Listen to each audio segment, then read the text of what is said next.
to kick things off, I am bringing you the one man who has nearly as much neon in his office as mine. And if it weren't for him sending me the massive power producers sign that I have up, he would have more. But James Jenkins is somebody who has experience on both the captive side as well as the independent channel. He has a proven process for his content creation and distribution, and he is going to share that with us for the next hour. My favorite part about today is you're going to hear a lot of similar, not the same, similar types of things with each person putting their own spin. It's like grandma's recipe for meatloaf. You know, every once in a while, you got to put a little extra spice here, a little extra spice there to make it your own. That's what you're going to see. And if anything else, it's going to show you that consistency is key, and that it's okay for you to also be creative and make this stuff your own. You have to adapt it to what works for you. But I challenge you to pay attention, because I think you're going to see the same core principles across every presentation we hear today. So without further delay, I'm going to introduce you to Mr. James Jenkins. We're going to let him grip it and rip it, and I'll talk to you guys again at the top of the hour. Thanks, Dave. Appreciate it. I feel like this thing should come with a disclaimer, because I was driving in, and as David has taught me to do with the pregame routine, I definitely had my tunes pumping with some Red Hot Chili Peppers and Guns N' Roses and AC/DC. You know, as a former college basketball player, I'm alarmed at the consistency between the pregame routine as an athlete, like doing the shoot around and sitting in the locker room, listening to coach, like getting your head right, going over plays. And when you're about to go on with any kind of public speaking of any kind, you know, whether it's a room of 15 people or, you know, something like this, where by the way, David, I don't think it's any coincidence that there's only 32 people on here. Never mind the fact that half of the country is probably still asleep at this point. You put me first, and I appreciate that, because I got stuff going on later today. But we're going to be running full speed for the entire time here. So I'm just going to give you the quick outline, and we're going to end with some pretty cool stuff. I think you'll appreciate this because I'll get to it here in just a second. But here's the brief outline of what we're going over. We're going to start with social distribution for the content, the way that I approach the social media game, the distribution game of the content. Then we're going to talk about rules for content, what to do, what not to do, what to be aware of as you're kind of framing out your overall strategy. And then we're going to get really tactical. I'm going to talk about two books that have been absolutely transformative for the way that I approach content, for the way that I think about this stuff. And I'm going to give you like a super brief Cliff Notes version of these two books. And I strongly recommend that you go out and get both of them and consume them immediately, because they will 100% guarantee you they will make your content better. A lot of you may have already read them, so I'm going to keep it as brief as possible. Then we're going to go from there to purpose and application of the content.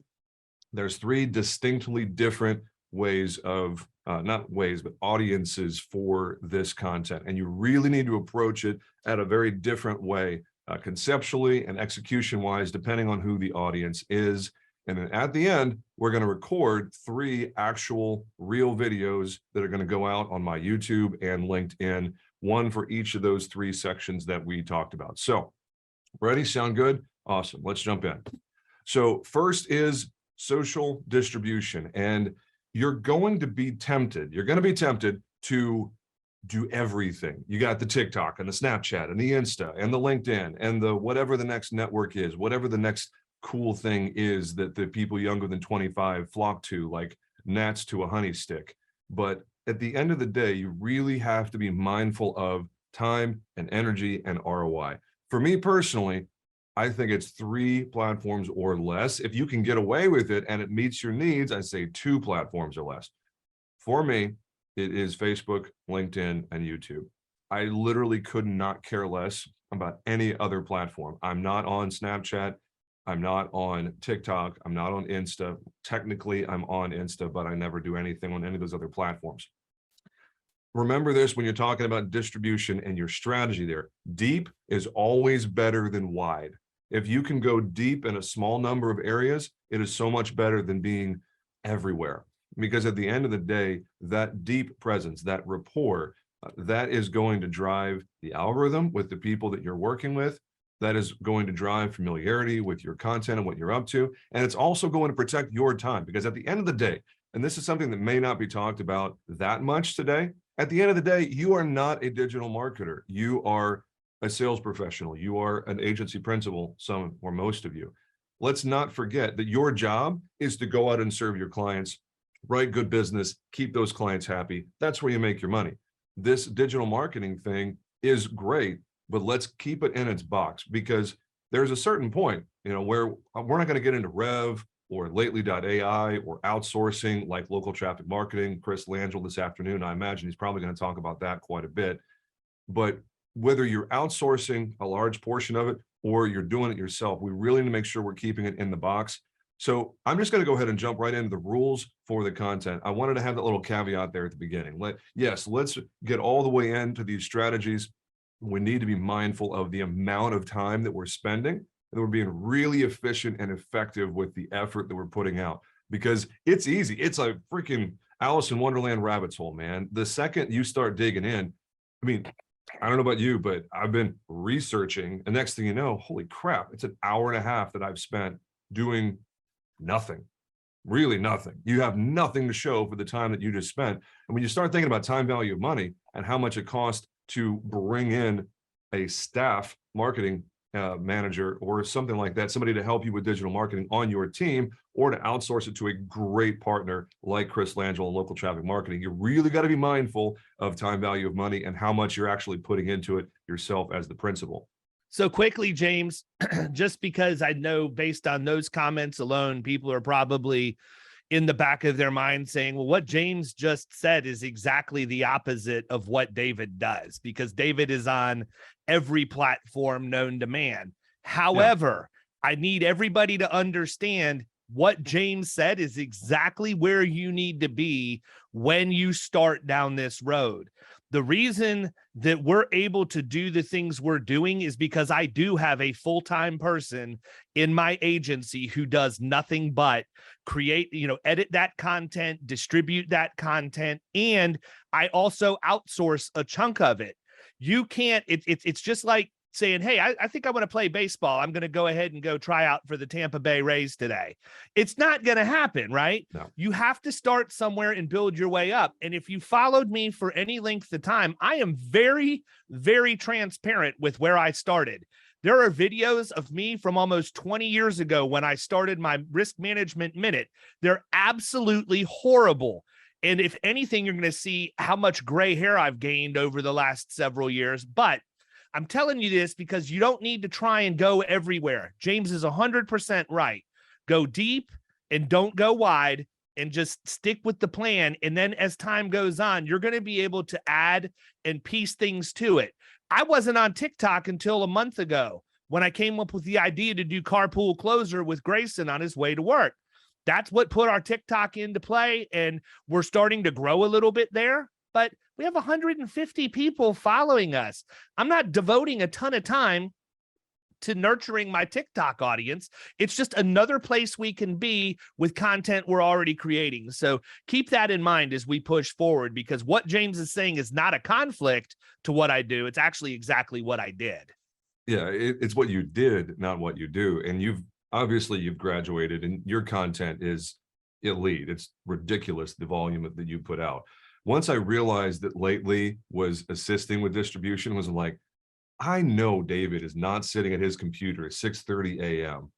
Eastern Standard Time, because it hits my feed and I'm Central Time. It's like, I'm pretty sure you're either at the gym or you're asleep right now. You're not posting at 5:30 a.m. And then I realized, oh, you've got an entire infrastructure that's helping you with the distribution here. So I want to stay on time because I've got a lot to run through here. So we're just going to transition to rules for content. And this is most definitely informed by my time as a captive agent. I spent 6.5 years as a farmer's agent, and I just have to laugh at myself, honestly. You want a good laugh at my expense, go to my YouTube channel and go way back. Look at 2015, 2016.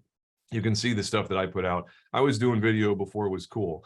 And as David said, it's laughable. Like, I had these 2-minute tips things and Fun Fact Friday where I'm talking about completely random crap that means nothing at all. And looking back on it, I was like, what was I doing? Why did I put that video out? That has no relevance to anything. I look like a goober.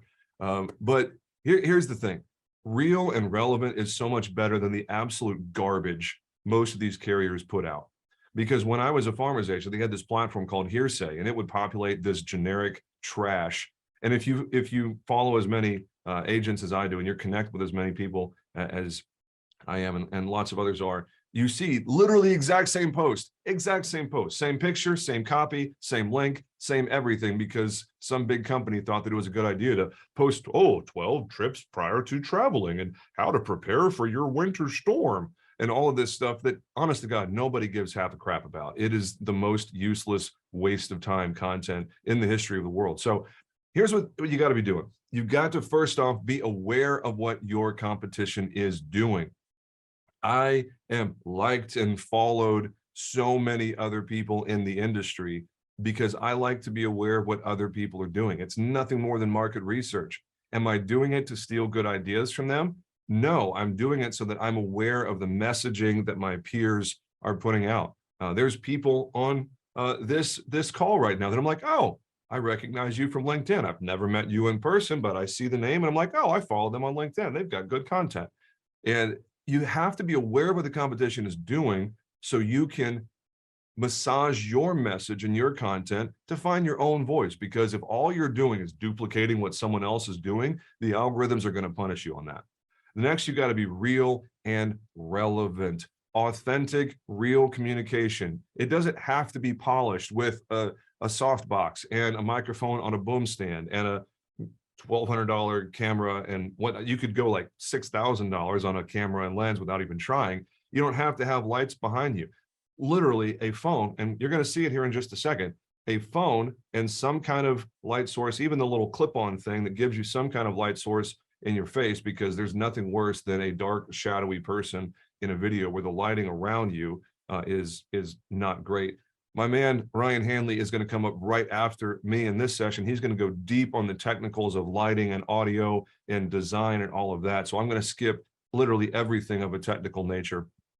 You really need to encourage the prospect, the viewer, to be self-interested. People don't really need any help being self-interested, but you have to play to their ego, play to their self-interest, because they're watching your video for their own reasons, not yours.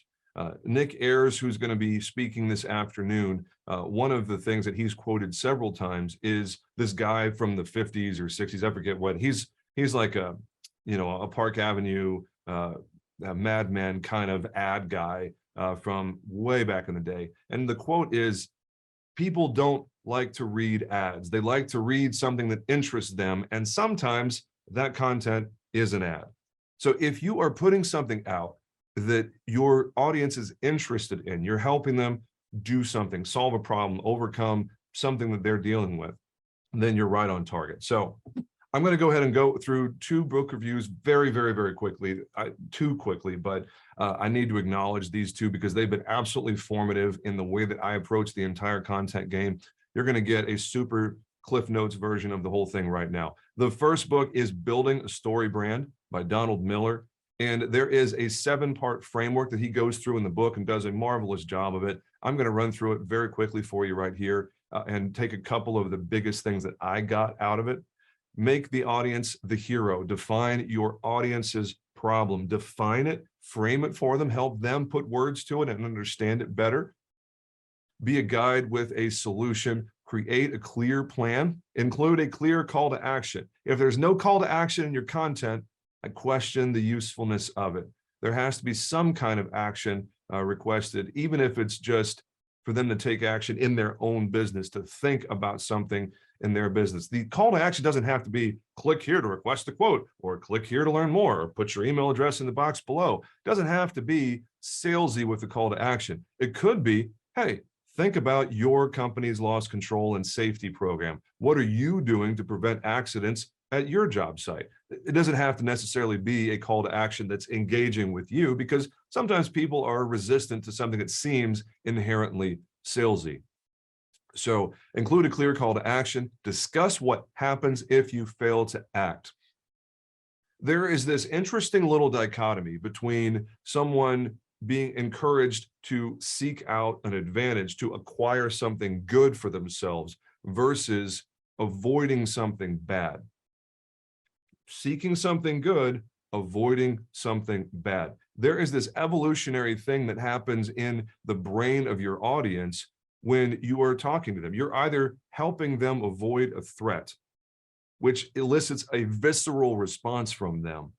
If you're giving them the opportunity to gain something, yeah, you're playing to their ego, their self-interest, their greed, their desire for success, whatever it happens to be. But if you're helping them avoid a threat, you're engaging the amygdala in their brain, their reptile brain, as it said. You are basically hardwiring the message to elicit a response.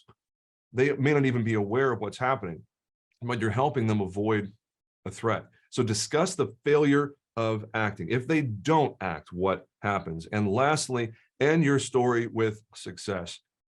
End your story with success. One of my favorite parts of the book is he tells this analogy of Star Wars, where you've got Luke Skywalker and you've got Yoda. And the problem is, you and I, the people that are creating content, so much of what we're doing creates this inherent conflict between us and the audience, because you listening right now, and me and David and everybody else on this call, inside our own heads, tell the truth, right? You are the hero of your own story. You want to be the protagonist in your story. Your clients are absolutely no different, whether it's personal lines or commercial or benefits. It doesn't really matter what kind of business we're talking about. Your audience sees themselves as the hero in their story. And when you present yourself as the hero, as, hey, audience, you need to get with me because I know stuff. I can help you with da-da-da-da-da-da. I'm awesome. Look at all the things that I know. I'm going to use big words and sound very important. See the letters after my name? When you present yourself as the hero, there is conflict because your audience sees themselves as the hero, and you're not going to resonate with them if you're trying to be the hero because they want to be the hero. So orienting everything around answering their questions, helping them understand something, addressing a concern that they have, helping them find a solution to something that they're anxious about, but make it about them and all of the benefit to them. You don't need to fluff yourself up. David, one of the things that he says, it's literally in the intro to his podcast, is a cut of him saying, you belong there. You're the only one that doesn't think you belong there. Stop trying to prove yourself. And I'll just be transparent for a second. David and I were on a call not even 2 weeks ago, and he was basically telling me how I screwed up in a call. David referred me a piece of business, and I laid an egg. I failed to deliver the way that I should have, and I embarrassed myself and indirectly embarrassed David. And one of the things that he said was, stop dropping numbers. Numbers lose. And this is something that I realized and I rationalized here. I'm going to share it with you because I think it might be useful for you. And this kind of goes into the rules here. The only people that are impressed by numbers are those that are less successful than you are. Think about that for a second. The only people that are impressed by numbers, we insure 7,000 investment properties. I've typed that quite a few times on social. And that conversation with David got me thinking, and I really did some intense inspection of myself going, dang, that is so true. If you're number dropping, we have 500 clients in this vertical. Well, if somebody has less than 500 clients, they might be impressed by that. But the person who has 10,000 clients in that vertical, or the client who already in their portfolio has 15,000 properties, they're not going to be at all impressed by a number drop. So take that one, write it down. The only people that are impressed by numbers are those that are less successful than you are. So keep the numbers and keep the metrics and all that stuff out of your content. Because man, I took that one to heart, and I promise you my content will be different forever with that understanding. So I didn't even have that in my outline, but it came to me as I was talking. I figured that might be useful for you. So that is the synopsis of building a story brand. Basically, the audience is Luke Skywalker. You're Yoda. You are not Luke Skywalker. You're not the hero of the story. When you try to be the hero, you're creating conflict and you're going to lose your audience. And the ones that stick around are going to be less engaged with you. So next is They Ask You Answer, the second book, They Ask You Answer. Marcus Sheridan wrote this one, and it is literally a paint by numbers course of how to do content. The Visual Sale is another book by Marcus, and we're not going to get into that one. That one is strictly video. They Ask You Answer includes some other content like blogs and other things that you're putting out that are not just video. But there's 5 types of video that They Ask You Answer talks about. I thought it might be useful for us to discuss those because it gives you real tactical ideas for exactly how to craft your content. Because some of the hard part at the beginning, when you're just finding your legs, when you're getting momentum, is, well, heck, what do I talk about? Yeah, I get it. I should be doing video. I should be writing blogs. What do I talk about and why would my audience care? Like, how do I connect with them? Are they even going to care about this? Or I'm going to put something out and a month later it has 12 views.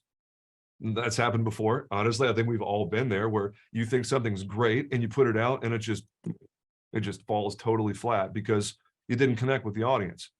So They Ask You Answer. There's 5 categories of content that they are talking about there. That Marcus is talking about. It's not really they, it's Marcus. The first one is cost and pricing. Now, the book is not designed for insurance professionals. It's more broad, general business stuff. So you and I really can't talk about cost too much because we don't set the pricing. But the reality is we can help them understand how does the pricing get set. For personal lines, it's a little less simplistic because it's black box underwriting and the algorithm spits out the price and it is what it is. You don't have an underwriter that you're engaging with. But in commercial lines, it's beautiful, man, because there's a lot that we can talk about in pricing. Because how is a general line or a general liability policy priced? Well, you've got your class code, you've got your exposure basis, you've got your rate based on the exposure basis, and that's basically it. From there, you've got negotiated up or down, based on the carrier, based on the underwriter relationship. So if someone wants to know, hey, how does my general liability insurance get priced? Like, why is this carrier less than that carrier? Why am I paying a lot more than my peer in my same industry, relatively the same size of business? Well, in that one little bucket, how is my general liability insurance priced? Golly, man, you got like 5 or 6 videos in that one little piece of content. Well, you can talk about, hey, general liability class code. And what happens if your policy is not classed correctly? If you're talking to somebody who does roofing and they're classed as a carpenter or a 100% subbed out GC where your GL class code is 91580, and you're sitting there going, dude, you're a roofer. Your insurance is like 20% of what it should be. Of course, you're happy with the price. You're totally classed incorrectly. When you have a claim at some point, you're totally screwed. Like, your paper's not even right. It's completely irrelevant. Having video on understanding general liability class codes of the client doesn't care unless you give them reason to care. But when you say, hey, your revenue or your payroll, depending on the carrier, is a direct driver of your price that you pay. And the whole audit thing is an entirely different situation. I put out an audit video a few months ago, and it's had good traction. The great thing about these pieces of content is they're evergreen. You're not just putting this out there to try to win new business. You're putting this out there and it lives forever as an asset that you can put in front of a prospect or an existing client who has a question about something and say, hey, you know what? That's a great question. I've got a video over here that answers that question in great detail. I think you might find it useful. Here's the link. This is not just for prospecting. This is also for relationship management and retention of existing accounts, because there's going to be times when you got to talk about an audit.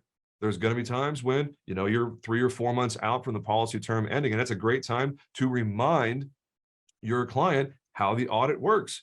And hey, just FYI, we're about 4 months, and this is one of my automated emails that goes out to every client. Hey, quick reminder, we're about 4 months out. Are you tracking for projected versus actual? You reported that you expect to have 3 million in revenue. Where are you at right now? Take a look at your books, look at the tracking tool we built you, and let us know if you need to make any changes. Because we're at about the point where if we need to ask the carrier for credits, okay, cool. Let's ask the carrier for credits, because we're going to blow right past the revenue projection. So real quick, James. Yeah, real quick. I'm not going to do a bunch of interjecting because I know how much you have. but I made a comment yesterday. I don't remember if it was on a podcast. I think it may have been on a podcast that we were recording with Walt Goshert, but the content creation question came up, as it often does. And the comment that I made was, our job as content marketers is to answer the question our clients have that they don't know they have. We need to answer the question they don't know they have yet. Audit. They don't have that question until a problem happens with their audit. But we can be the person who answers that question, because what they do first is what? Go to Google. How do I fix my audit, or whatever they may be typing in? And I'll get into some of that a little bit later, but think about the questions that you deal with every single day that you get from your existing clients, that the people who are your prospects or clients who haven't been in that situation yet are going to have, and focus on answering those, because that is going to drive new business into your agency every single time. Couldn't agree more. That one subject of the audit is what landed me on stage at the Roofers Convention in Fort Worth, actually a week from Thursday. I reached out to RCAT, the Texas Association for Roofing Contractors, because they had a call for speakers. I was like, hey, I think this would be something useful for your clients. And I looked at who else was, on the docket, and I didn't see anything the last couple of years from anybody in the insurance world. And I pitched them on letting me be a speaker. And they're like, yeah, I think that's great. My entire 1 hour is nothing more than how to beat your insurance audit and lower your total cost of risk. That's the entire hour. And the audience is nothing but roofers. And I absolutely love working with roofers. It is one of my very favorite verticals. So you're 100% accurate there. I'm going to run through these video topics, because we got to get in some really good tactical stuff near the end. And I'm short on time, as I always seem to be. So the next category of videos is problems, theirs and yours, understanding the problems that they're dealing with, pointing out the problem in a video, and then proposing a path to a solution. You've got comparison and versus. Comparisons like, hey, for this account, is Progressive better than insert other carrier here? Like having some sort of either or kind of video, and then reviews of carriers, of vendors, etc. And then best of lists, where you're putting out the best of for a variety of things. Hey, top contractors of, this category in Dallas, Texas, and then insurance agencies as well. And this is an interesting thing, because Mark has actually used insurance as an example when David and I were both in the room September last year in San Antonio at BrainShare. Shout out to Jason Cass. Thank you for organizing that. Marcus used insurance in that example and was like, list out the top 5 insurance agencies in Dallas. And don't list yourself. It's the most important thing. Do not list yourself. No, you can't do it, because if you do, the whole thing goes to crap, because they're going to toss it out as some sort of, shameless marketing ploy. But when you demonstrate that you understand the marketplace to the extent that you're willing to shine a spotlight on your competitors locally and say, hey, these are the 5 really good agencies here locally. What are you doing with your audience? You are presenting yourself as an authority, as a thought leader, as someone who's not threatened by those agencies that you just mentioned, because you gave them a spotlight. And oh, by the way, where are they reading this stuff? On your channel and your blog. If they read it, where are they reading it? They're reading it on your website, which adds credibility to the whole thing. And it's basically, and I hesitate to say this, but some people might take it the wrong way, to those 5 agencies that you just spotlighted, it's basically like a, hey there, I'm here, I'm better than you, and I'm going to show that I'm better than you because they're reading about you on my website. They're not on your website, they're on mine, baby. It's a pretty interesting way of approaching the whole conversation. So I'm going to pivot real quick and get into purpose and application of content, because we're going to record 3 actual videos that are going to be going live on my channels here. There's 3 distinct audiences we have to be very, very, very clear and careful on, because question number 1, when you're building out content, when you're getting ready to hit record, question number 1 is, who is your audience? Because if you don't tailor the content to the audience, you've already failed.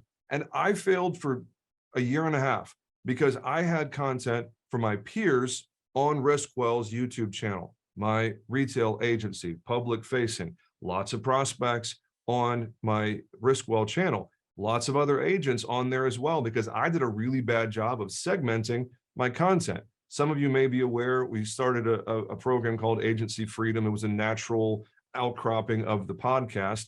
It took me more than a year to create the Agency Freedom YouTube channel and to take literally everything that I was building for my peers, anything that was designed to be watched by an insurance professional, and get that off of Riskwell's channel and get it on to the Agency Freedom channel, because the confusion of the audience was apparent in my numbers, because some of my content was designed for insured consumption and some of the content was designed for consumption by insurance professionals. It created a lot of problems, and I didn't even realize that I was manufacturing my own conflict until someone pointed out, I was like, you really should have two channels. You don't need to have one, because you're muddying the algorithm in a tremendous way. YouTube has no idea who you are and what you're doing. YouTube doesn't know who your audience is, so they're not going to feed your stuff to anybody because you're confusing them with the content you're putting out. The algorithm is like, what is this guy? What is he doing?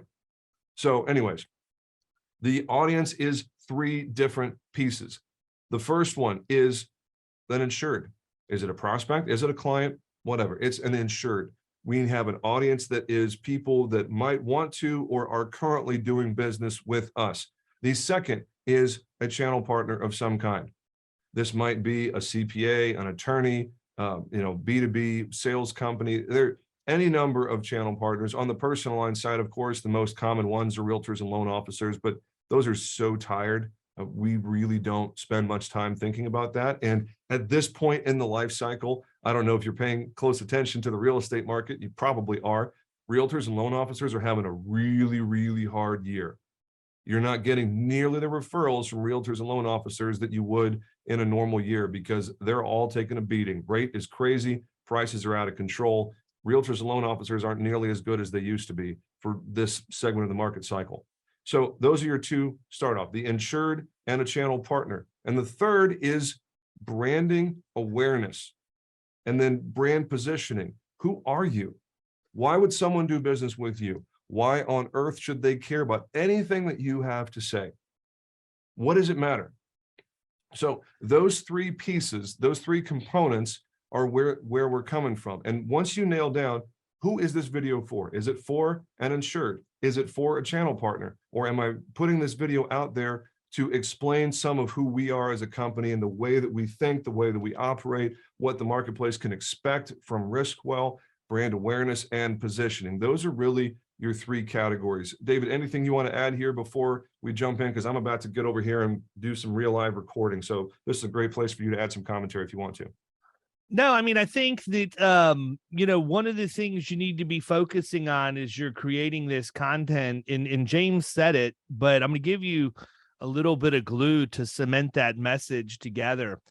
Create your content in your own voice. I'm not a fan of hiring other people to do it. So while I have somebody who's full-time in marketing in my agency, and while I outsource some of our other stuff to third parties, 100% of the content that's created is from me. It all starts with me. And because of that, I'm going to attract those people who my voice resonates with. You never know. You never know who it's going to be. And it's a crazy phenomenon because your audience will always find you. They will always find you if your message resonates with them. If you follow me on LinkedIn, you know that I post on there religiously, multiple times a day, different formats of content. Some of it's power producers, some of it's killing commercials, some of it's Florida risk partners. It's all over the place. But heavy on killing commercial related stuff, because that's my content that gets the most traction. About 6 months ago, I started getting instant messages on LinkedIn once, sometimes twice a week, from CFOs and risk managers of companies across the country. And it was perplexing to me because I hadn't really posted anything that would warrant a response or them to reach out. The messages all said basically the same thing. David, we follow the content that you're putting out on LinkedIn, and we love the way you teach other producers to focus on total cost of risk. We're not getting that from our current agent right now. We would like to know if your agency is able to handle our account in our state, or if you have someone in your network of agents that you work with that you could refer us to that has the same style that you do. We would love that introduction. Think about what happened. I had no clue that these people were following me. I had no clue they were listening to my message, but my message was real. It was authentic. It was mine from the heart, and exactly what we do every day. I didn't go out seeking those people. In fact, my audience in my mind was somebody completely different, but the audience who needed the content I was putting out found me. And as a result, we've had some really nice wins on bringing new accounts into Florida Risk. And I've also been able to help quite a few agencies in Killing Commercial land some nice accounts as a result of me referring that business to them, because I don't write outside the 5 counties in Tampa Bay. So, consistency is the key. I think you're going to hear that over and over and over again today. And I'm going to share some stories when I have my time a little later to let you see just exactly how important it is you push through the wall, because you are going to hit the wall. Oh, you're absolutely going to hit the wall. Now, I went more than 3 months earlier this year without recording anything, no recording of any kind, because I was dealing with maternity leave, 2 back-to-back maternity leaves, and my top 2 people, and 2 hires and a dry spell. And there was a lot of other stuff going on that got in the way of me being engaged in my headspace more than 3 months without a single piece of content being recorded. And it took some digging to get, back to a good headspace. So in the interest of finishing on time, I want to have Q&A at the end. So I'm going to go ahead and knock out 3 videos for you right here. They're all going to be really short, less than 2 minutes. I came up with the topics this morning off the top of my head of, what the conversations are that I've had in the last few weeks with people. So this first video is nothing more than what happens if I miss my projected revenue or payroll. How in the world do I prepare for the audit? This is an insured facing video. So buckle up. Here we go.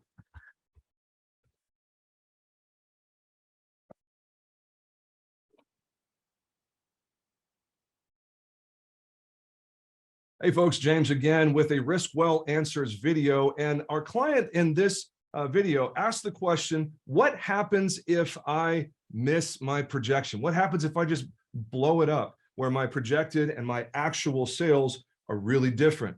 How do we reconcile that at the end of the year? And there's really 2 ways that this is approached. You either missed it on the low end or you missed it on the high end. You had a way better year than you thought you were going to.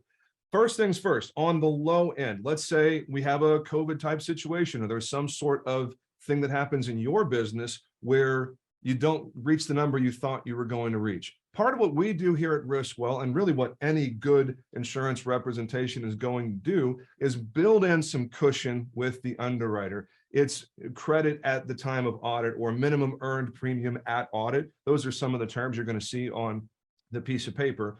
If you're missing it by 20%, 30%, probably can't help you all the way. But we typically have between 10 and 15% of a give back if you miss your number on the low end. One way that we say it's really good idea to be avoiding this low end miss is be fairly conservative with your revenue projections. If you don't really know how much you're going to make, then let's be on the low end of that. We can always adjust mid-term. Now, what happens if you miss it on the high end? If you projected 1 million and you end up with 3 million or something crazy like that? You need to stay in front of this by having regular tracking. We provide that audit tracking tool to every client. So if you don't have one already, please ask. We'll be happy to get you one. It is customized for your general liability and workers' compensation program. And if you realize that you're tracking for a higher number, let us know, let your representation know, because we have one of 2 choices. We can either ask for what's called a split rate, which means that, your revenue started here and it was rated at a certain point here, but your revenue for everything beyond that is going to be at a discounted rate. That's what a split rate is. Depending on your unique situation, it may be better to simply ask for a credit. A credit is nothing more than dollars off of the audit that's due at the end of the year. So based on what your situation is, we'd love to help you out with whatever that looks like for you. You're never going to find us talking about product or pitching an insurance policy or let me get you a quote or whatever you hear in the marketplace. That's how we deliver real value for you. So check us out. That's the end of this Risk Well Answers video. Make it a great day, boys and girls. We'll talk to you later.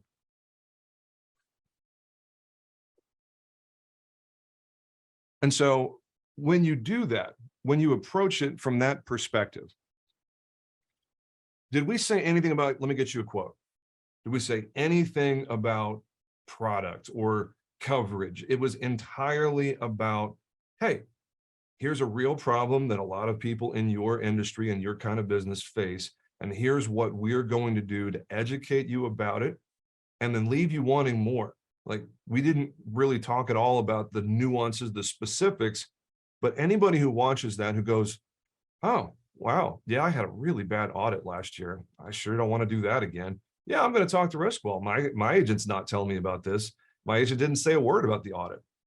So that is a great example of the insured here. So the second example we're going to do right now is the audience is channel partners. And the subject of this video is very simply, are your clients missing out on real value because you're referring them to the wrong person?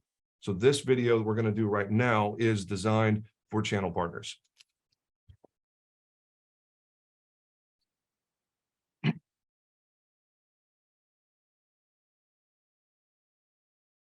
Hey folks, James here again, and I wanted to ask one simple question. What if the clients that you have, the clients that you are just building in and working so hard to impress and have a good relationship with, what if they're suffering because of the partner that you are referring out for the risk and the insurance conversation?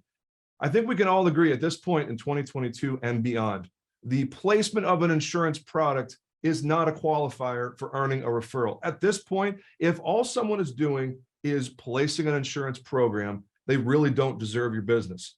Folks, there are so many ways to get an insurance product here. You've got these digital brokerages, direct to consumer. The call centers are better than ever before. If all your partner is doing is placing an insurance product, they probably don't deserve your business. So why on earth would you even consider working with Riskwell? We haven't worked together yet. I'm saying it might be a good idea for us to. And here's 3 simple examples of what we are delivering in the marketplace beyond the placement of a really competitive insurance product. 3 simple examples. The first one, cyber threat assessment. Everybody and their mom is scared to death of cyber liability and data breach. It seems like we don't go a week without somebody being in the news because they had a breach event and now everything's shot to hell. Our office does cyber threat assessments for every client that has a need for it. We're happy to talk to you more about that. The second is simply safety and loss control visits. How many of your clients would appreciate a loss control conversation where we help them identify operational threats and hazards that increase the likelihood that they're going to have a future claim situation? Loss control and safety visits are a big part of what we do here at Riskwell. And lastly, for any of your clients that have any kind of vehicle or driver situation, they have a fleet of any kind. Fleet safety and preparedness there, driver selection criteria, helping people avoid those really bad drivers that are going to blow up their insurance costs. Those are the sorts of things that we deliver in those situations. If any of those 3 things sounds like it's something that you're not currently getting from the agent or the risk manager that you're referring business to, we should definitely talk. Love to talk with you more about that. Time of your choosing, click the link below to schedule time with me or somebody on my team. And that's it for now. Life is risky. Risk well. Talk to you soon.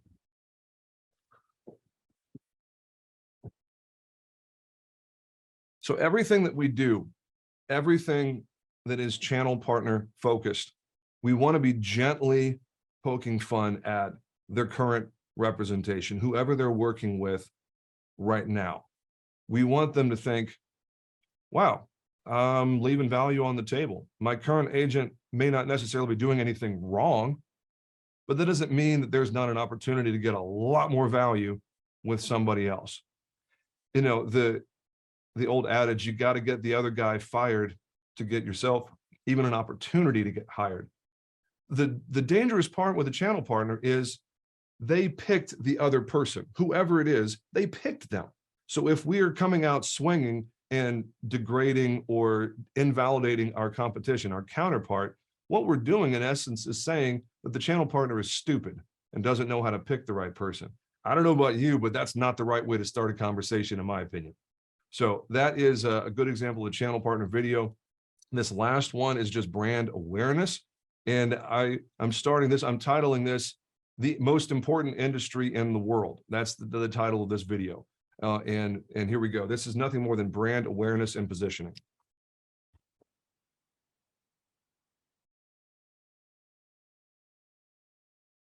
Why does RiskWell do what we do? Very simply, because risk and insurance is the most important industry on the face of planet Earth. Why do I say that? Because think about it. If it wasn't for risk management and great insurance, literally no other industry would exist.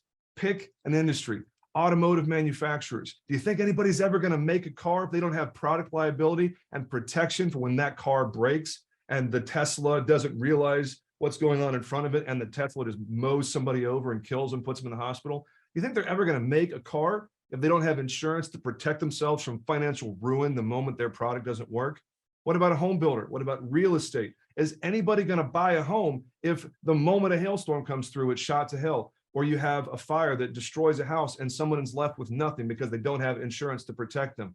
I could go on and on and on with examples here, but RiskWell is approaching the conversation from the perspective of, you got a bad day coming in your future. I don't know what that looks like. Maybe it's a lawsuit. Maybe it's an employee who's stealing from you. Maybe you have a natural disaster. Maybe a terrible accident happens on the highway. There's any number of ways that bad things can happen to you, that a bad day can come your way. That is our why. Anybody can sell you insurance. That is not why we exist. RiskWell goes deeper. It goes to the heart. It connects with you at a human level because you've got a bad day coming in your future. We want to help you get ready for it. We are very proud to exist in the most important industry on planet Earth. We'd love to talk to you about how we can engage with you and help you get ready for your really bad day in your future. Life is risky. RiskWell. Talk to you soon.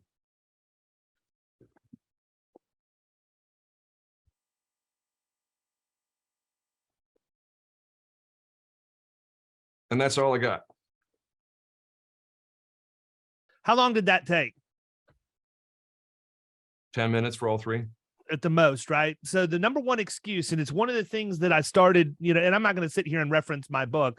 Unfortunately, a lot of what we talk about today is going to parallel the book. So it's going to be a natural habit for me to do that. But, this isn't like a massive commitment of time. This isn't something that you need to overthink. It literally can be conversational in nature. In fact, there's a lot of people out there who are under the belief that the less professional the video's finished product looks, the more reach you're going to have. In fact, I can tell you, when I went through the Made You Look video marketing curriculum a few years ago, that entire course was based on that premise of having a landscape style video shot selfie style from a cell phone to open a video. Why? Because people are more interested in people than they are production. Okay. Now, I understand that I am sitting in a room with backlighting and neon and everything else under the sun. Understand that's for the podcast. If you watch the videos that I put out with actual content in them, every single one of them to this day starts how? Selfie style, landscape. Then I go to a bumper, and then I go to a very plain gray screen, and I stand in front of that to talk about my message. I don't want my message getting lost in bright lights and big pictures, right? Unfortunately, that's how I get lost. So I try to make the actual number of distractions in anything that I put out in an absolute minimum for that reason. I think the other thing is you need to focus heavily on education. I like to talk about, I get on these little things, these little soapboxes, and I stand on them for 2 or 3 months, and then I jump down, and then a little bit later down the road, I'll jump back on it again. But one that I've pretty much, the one drum I've pretty much been beating for the last several years is, insurance agents by and large are not, we're not patient people, right? We're not good at understanding how we need to educate our prospects. We get upset because people buy on price. We get upset because people go to 5 other agencies and have them quote. But at the end of the day, we need to step back and look in the mirror and ask ourselves, where do these people learn how to buy insurance? And the answer is simple. It's from us. There's not a college course out there or a high school course that says how to obtain and bind coverage for your business. There's nothing that says understanding the insurance buying process. It's all done in the real world once somebody's in the position where they have to buy insurance. And so what do? They go back to the one thing that they understand, and that's how they would normally shop, right? So if you're going to buy a major purchase in your household, I would argue that most of us are probably going to do a little research before we buy that. And we may even want to go and look at several different options. You know, if you're an insurance agent and you're complaining about people who go and look at multiple agencies before they decide the one they're going to hire, please never go shopping for clothes and step in a dressing room again and try different outfits on, because you should be able to walk in and take something right off the rack, put it on, get in your car and leave and serve your purpose, right? That's an absolutely ludicrous statement for me to make, but that's what we expect the buyers to do. Now, the question becomes, how in the world do we fix that? How do we make ourselves the choice that they will naturally come to? And the answer is 100% education. I said it earlier that our job as content creators is to answer the question our clients and prospects have before they realize they even have it. And that goes true with the buying process as well. If you want people to understand market selection, broker selection, request for proposal, and the different methods that people use to assess who they're going to buy from and how they're going to buy, write blog posts on that. Put it on your website. James referenced They Ask You Answer by Marcus Sheridan. And one of the things that Marcus is very, very resolute on is you have to hit the tough questions right in the face. And the number one question that anybody has as a consumer is price. I'm not saying it's the deciding factor on how they're going to buy, but you got to let them know. You have to let them know what it's going to cost. I despise, look, my wife, I will give her anything in the world that she wants. I cannot stand going into a jewelry store or another high-end store and not having a price tag on what it is that I'm looking at. It's not that we can't afford it. I just think it's a discourtesy to the consumer to not let them know kind of where they're at in the grand scheme of things. We have a complex product, and pricing is not something that we can get into. Every risk has its own inherent traits and underwriting considerations. And so it would be absolutely foolish for me to submit to you that you can write a blog that's going to discuss the exact pricing on an insurance product. But what you can do is you can write a series of blogs on everything that impacts that pricing and let them know all of the things that go along with that. And if you're a total cost of risk sales process person, educate them on the different functions of risk management and how that plays into underwriting and everything else. And you're going to begin to see that your book of business is going to change. The type of prospects that are coming to you are going to change. And it is a beautiful day when that happens. I think there's probably a misconception out there that when I go out into the middle market, I have the hard close. I go out and I'm going to do everything I need to do to get that piece of business. I would tell everybody on here that couldn't be further from the truth. It is very, very rare that I even have to ask for the order or how I'm going to get hired, because at the end of the day, if I do my job of educating somebody through content, they're going to pick up the phone and they're going to call me and they're going to ask me. At the beginning of the year, after I went through BrainShare last September and listened to Marcus speak, and truthfully, I had not read They Ask You Answer. Marcus Sheridan is doing something in a much grander scheme than what I was, but a very similar concept to something I've been doing for 15, 20 years. And that's simply answering questions through blogging. Far better than I am at it. Definitely packaged a better product. But I never really addressed the pricing consideration. I never really addressed the education consideration. And I decided that after I looked over the course of the last year and everything that was going on in Killing Commercial and how much time every single week I was spending on the phone with people kicking the tires to see if it was going to work for them or not, and letting them know what the price was and everything, that I was really spending a ton of time every week that could be spent on far greater revenue bearing activities than just spending 30, 45 minutes on the phone answering those questions when it's the same questions over and over again. So at the beginning of 2022, I created the buyer's journey in video on Killing Commercial, and I recreated over a series of 5 or 6 videos everything that I would discuss in the normal discovery call that I would have with somebody when they came on. And guess what happened? We have had a banner year. We have brought more agencies in 2022 than any other year. And I understand we're tight on time, so I'm going to wrap it up quick. But here's what I found out. Number one, there were a lot of people that weren't reaching out to me because they thought that it was going to be a timeshare presentation, and they were afraid that I was going to browbeat them and try and talk them into coming in. Not my style, not what I did. So they got to go through at their own pace, their own time, with zero threat whatsoever of David hammering them. In fact, if they fill out the form to go watch the videos, I've never reached out to anybody who's watched them and not come into Killing Commercial after the fact, other than a normal mailing list email that would go out. The other thing I found out was that people thought it was more expensive than it really is.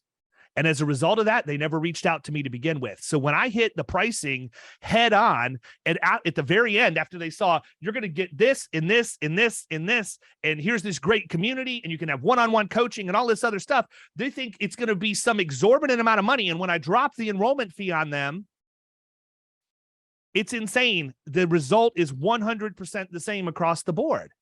And what did that do for me, though? It took something that was draining my time, taking time away from my agency, in some cases, time away from my personal time and my family, and it made it to where somebody could consume that content whenever they wanted to.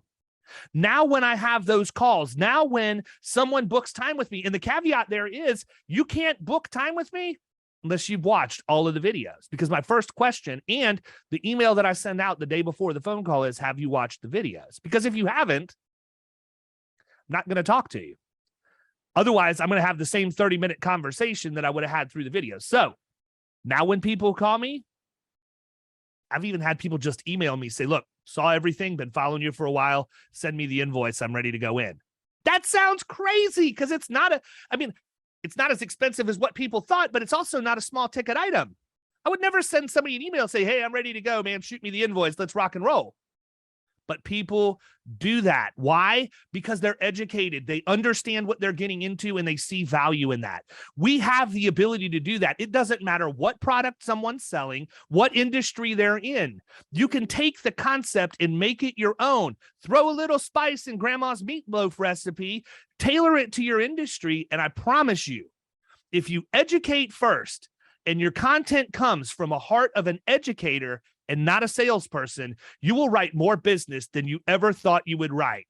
James, I'm going to wrap up your session. I see Hanley in here getting ready to do he's doing stretches. I don't see a heavy bag anywhere, thank God, but there may be some holes in the drywall. We're getting ready to let this animal out of his cage. So thank you so much for the last hour, James. Really appreciate your time and your content. I'm going to stop the recording just long enough to restart it so we have a separate recording, and I'll introduce Ryan and we'll get ready to go. Thank you, my friend. Bye, James. Tag, you're it.